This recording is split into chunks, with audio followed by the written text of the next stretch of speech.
Hey everybody, welcome back to our series Deep Dive, where we explore various topics from music videos to film, festivals, you name it.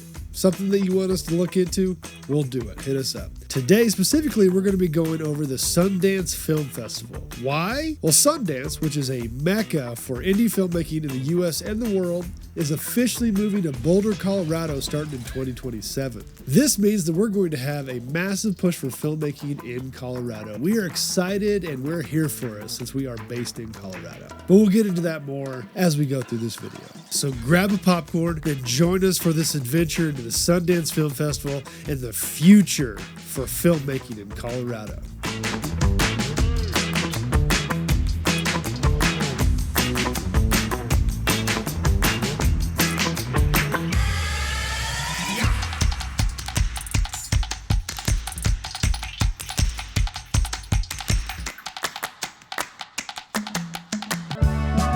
So Sundance wasn't always the behemoth it is today. Back in 1978, it started as the Utah U.S. Film Festival, founded by John Earl, Sterling Van Wagenen, and Serena Hampton Cantania. The goal? To bring more filmmakers to Utah and celebrate independent cinema. The festival took place in Salt Lake City in the Trolley Square at the time. Salt Lake still had not become the booming city it is today. In the early 70s, the 20th century mining boom had cooled down due to the highway transportation now dominating the railroad landscape. With military contracts and a new booming winter season due to the 1960 Winter Olympics, Utah had started taking a new approach to economic growth.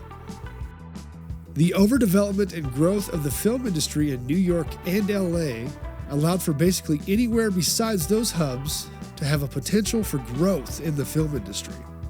Though I'm sure there was a gaggle of people involved with getting Sundance off the ground, there was three major players in the beginning that made sure that this festival came into existence in Utah. Player one, John Earl. Now, John Earl was the Utah Film Commissioner. Earl's vision for the festival encompassed showcasing American-made films, emphasizing independent cinema, and highlighting Utah's potential as a filmmaking hub. Hey, Colorado, you hear this?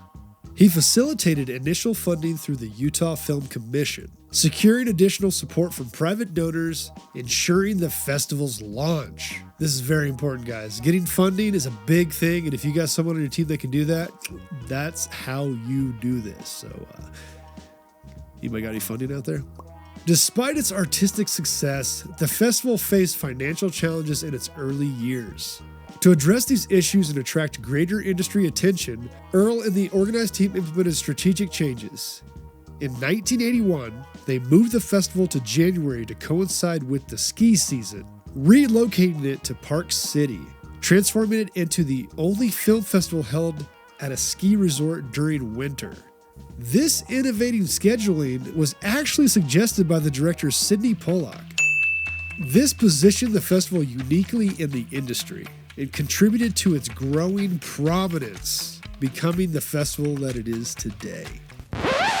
Okay, so this video has taken us a long time to edit. There's just been a lot of moving parts, and I felt like something was missing. Like, was the original founders washed over, or what? Because it seems very convenient that Robert Redford had led this movement and it was a success. So I did some diving and digging and some research. And through this digging, I actually came across Haley Smith, who had made a comment on an article about Robert Redford being this massive game-changing person, and she did not have the nicest things to say. So instead of just quoting that, I decided to hit her up and see if she would talk to me. Not only did she give me all this information, she was excited to give it to us because she said that no one has ever actually reached out to her or her family about her father and him being an original founder. And she informed me of her father's desire to start this iconic film festival for independent filmmakers in America. And Haley, if you're watching this right now, we really do appreciate you talking to us and giving us some information about how your father started this festival with the other people involved and how he was this silent badass, is all I gotta say. So let me quote some stuff that Haley had sent me from her family. Her cousin Darren Brush had this to say. As long as I can remember, he loved movies. He was so poor, and I don't know how he was introduced to film, but he fell in love with movies when he was a kid. It was all he ever wanted to do. So he came to Utah and went to film school in Brigham Young University. Somewhere along the way, he was hired to run the state's Bicentennial Commission as the Bicentennial Coordinator. John added the film component to it. It was an emerging filmmakers thing, workshops, seminars, etc. He'd gone and picked great classic films that inspired him and had screenings all around Salt Lake City. This was eventually leveraged into the long-term film festival started as the Utah U.S. Film Festival. Darren said it was John's idea, John's passion, and John's drive to make it happen. Redford, lending his influence, later helped it take off. Her sister Megan Earl basically had this to say. Dad loved movies, he loved Utah, he put Utah on the map. And Haley's thoughts were this. My dad died when I was 7 months old, so most of my experience with him has been through storytelling and other people's memories. Because of that, his legacy is really important to me. It's all I have of him. And I feel like much of his legacy was changed or forgotten because Robert Redford claims all of the credit for the Sundance Film Festival. In actuality, Redford had a really cool thing fall into his lap. Something that took a lot of hard work and dedication and creativity from a group of people in the 70s. My dad was a driving force behind that because he just really loved movies and wanted to share them. His favorite films were The Godfather and Lawrence of Arabia, which I just watched Lawrence of Arabia again recently. That movie inspired everything. This video is going to continue the way that we had it set up because it's a lot of information there about Robert Redford building this out, but I want you all to know that Redford wasn't the reason that it started. It was because there was a group of young filmmakers that really wanted to get this thing off the ground. Anyways, moving on. Player 2, Sterling Von Wagenen. Wagenen, who was the co-founder and the festival's first executive director, started off as a film producer and director. He co-founded Wildwood Enterprises with Redford in 1969.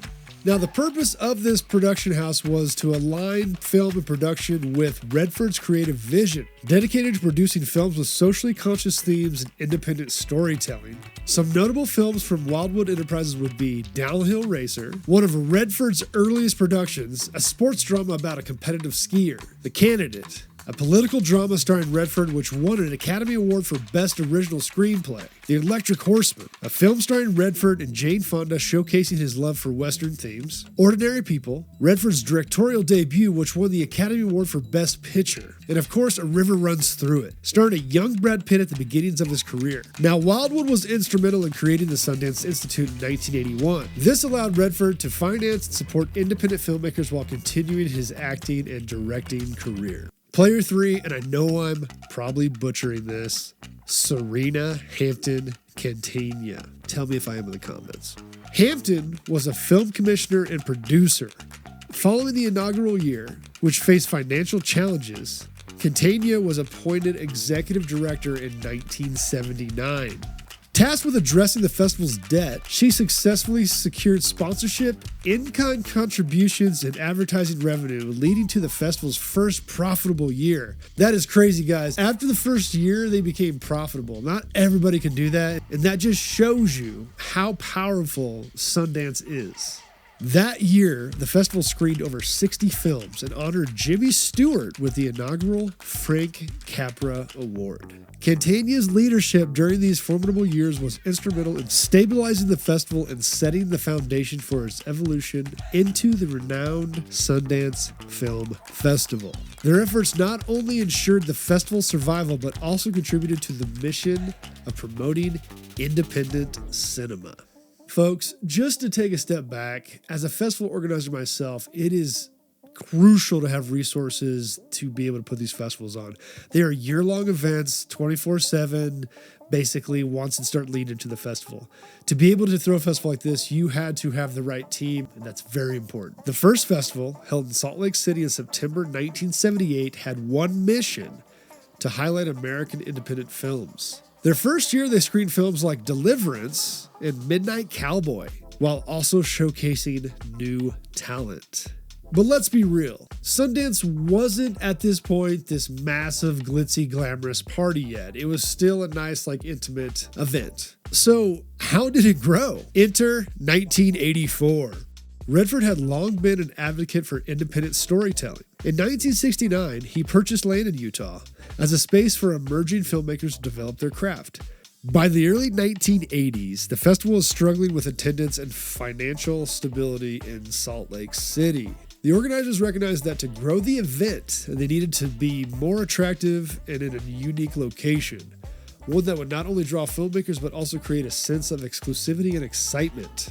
So as mentioned before, it was moved to Park City, a picturesque ski town that had the potential to attract a wealthier and more engaging audience, including celebrities, film industry professionals, and the media. The city already had hotels, restaurants, and entertainment options, making it a comfortable location for attendees. And as Pollack pointed out, this was a unique setting. No one else in the world was doing this yet. And also to the benefit of the tourism industry, January was a slow period for the local economy. So city officials welcomed an event that would bring visitors and revenue to the town. The move helped, distancing the festival from the Salt Lake City conservative religious hub and rebranded it as a cool counterculture artistic event. So Redford, who had already been a figurehead of the festival, officially took over in 1984 with the Sundance Institute, named after Redford's character in the movie Butch Cassidy and the Sundance Kid. Now, as a filmmaker submitting on the festival circuit through probably Film Freeway, the festival hub, you've probably heard of Sundance Film Festival. I'm guessing that most of you aren't too familiar with the Sundance Institute, so let's go over it a little bit in a new segment I'd like to call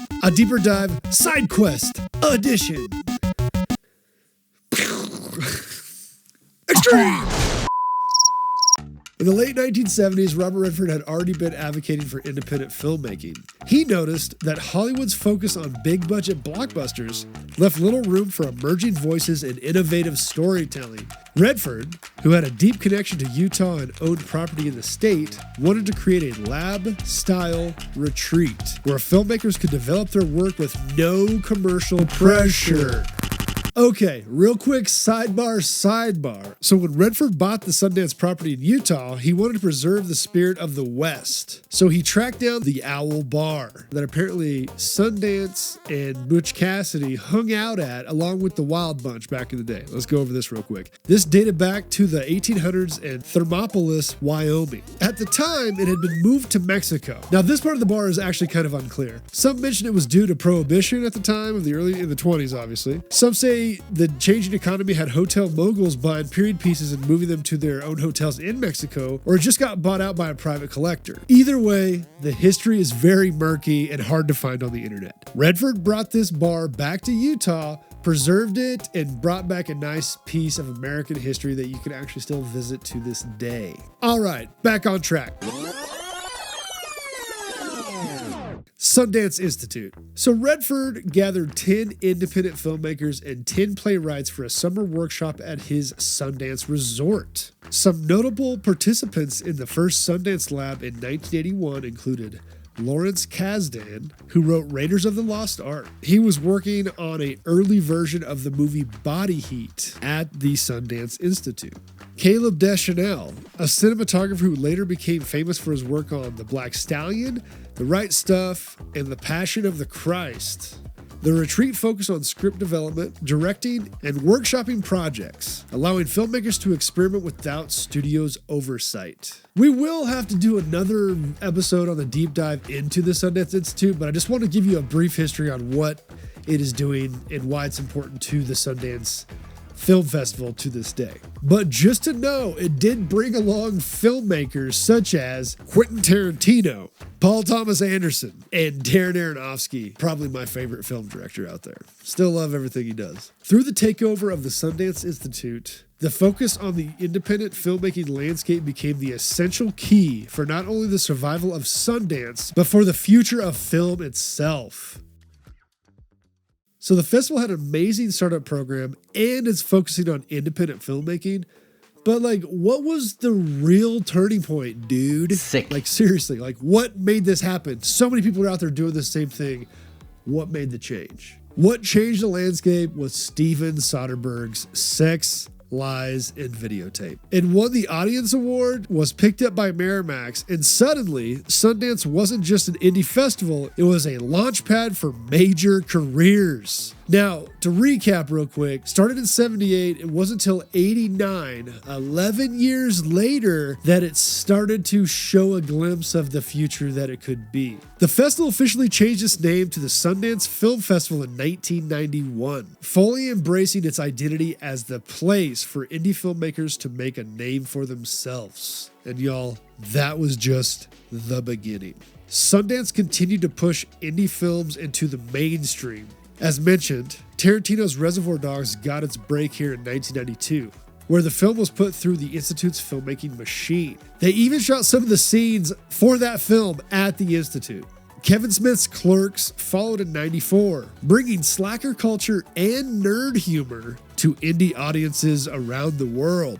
And then in 99, a small little horror film that you probably haven't heard of called The Blair Witch Project took off, proving that you didn't need a big budget to make a massive cultural impact. This film alone led to a rise in found footage horror at Sundance. To circle back to another Sundance Institute alumni, Tarantino, there is a notorious video of Bruce Willis, I think, on the set of Pulp Fiction, literally claiming that in a couple years, someone is literally going to make a film like The Blair Witch Project.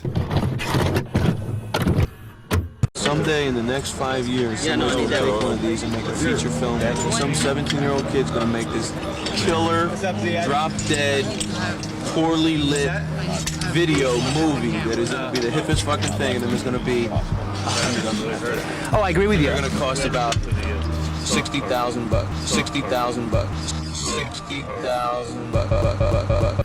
Todd Haynes and Richard Linklater also found their voice through the festival. Though Linklater is partly responsible for the explosion of the film scene in Austin, specifically the start of South by Southwest through the Alamo Drafthouse, but that is a story for another time, and honestly, it's a kick-ass story, so we'll have to go over it soon.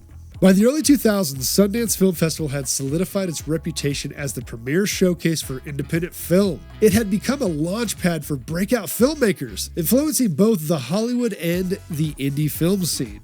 At this time, major studios were paid millions to acquire Sundance hits, leading to a boom in independent cinema. Films like Little Miss Sunshine were bought for $10.5 million in 2006 from Sundance's premiere. Big names from Hollywood and the music industry started attending, transforming Sundance into a celebrity-heavy event. So sponsorships from brands like Acura, Chase Sapphire, and Stella Artois expanded festival funding. During this time, a handful of the next wave of indie filmmakers had their films shown at the festival. Films like Christopher Nolan's nonlinear psychological thriller Memento, Aronofsky's harrowing addiction drama Requiem for a Dream, Richard Kelly's mind-bending cult favorite Donnie Darko, Super Troopers, the stoner comedy that built a cult following, Napoleon Dynamite, the quirky comedy that became an instant pop culture sensation, Eternal Sunshine of the Spotless Mind, a dreamy, memory-erasing madhouse, one of my favorite films of all time. And the festival helped launch the documentary boom of the mid-2000s with films like Born into Brothels, former Vice President Al Gore's film about climate change, An Inconvenient Truth, and the notorious fast food documentary Super Size Me. The rise of digital filmmaking in the early 2000s made independent filmmaking more accessible by lowering production costs. Films like Open Water and Tarnation showed how filmmaking could be achieved with a digital-first storytelling style. The rise of streaming services changed Sundance forever, though. Netflix and Amazon started buying up films for their platforms, outbidding traditional studios. This didn't stop the curation team at Sundance, though, from picking up some dope films. Films like Winter Bones, Jennifer Lawrence's breakout role in this gritty Ozarks drama, Whiplash, an intense jazz drama later nominated for Best Picture, Boyhood, Linklater's 12-year filmmaking experiment, Swiss Army Man, a bizarre dark comedy starring Daniel Radcliffe, and the world's intro to the Daniels, who would go on to direct the 7 Oscar-winning film Everything Everywhere All at Once. Get Out, Jordan Peele's genre-defining horror debut, and one of my all-time faves, Sorry to Bother You, a wild, surreal satire by Boots Riley. And honestly, dude, if you're seeing this, Boots, for some awesome reason, hit me up. I would love to work with you, dude. Of course, in the early 20s, COVID hits, so a lot of festivals had to shift. So for the 21-22 season, Sundance officially was online. During this time period, festivals were trying to do some really cool stuff, and during my festival, we were trying to figure out how to make it online and cool, and we found that South by Southwest had this awesome interactive version of the festival that we'll have to go over at some other time, and maybe I could pop up a visual of it, but they built their downtown online. You could go into theaters. It was freaking sweet. So We'll talk about that at a different time. Despite challenges, viral premieres like Coda thrived. Apple bought it for $25 million, and it became the first Sundance film to win Best Picture at the Oscars. Of course, they were back in person for the 2023 season, but kept the hybrid elements for the online accessibility.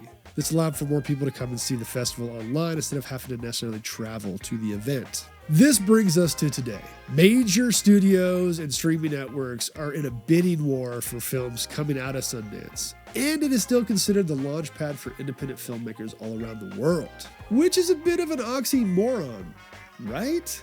So if Sundance is the premier festival for independent filmmakers, but the line out the door to get into Sundance is super long and filled with the most talented filmmakers in the world, along with it being the #1 festival for distributors to come and bid for their arsenal of films, does that still make Sundance independent? An independent hub?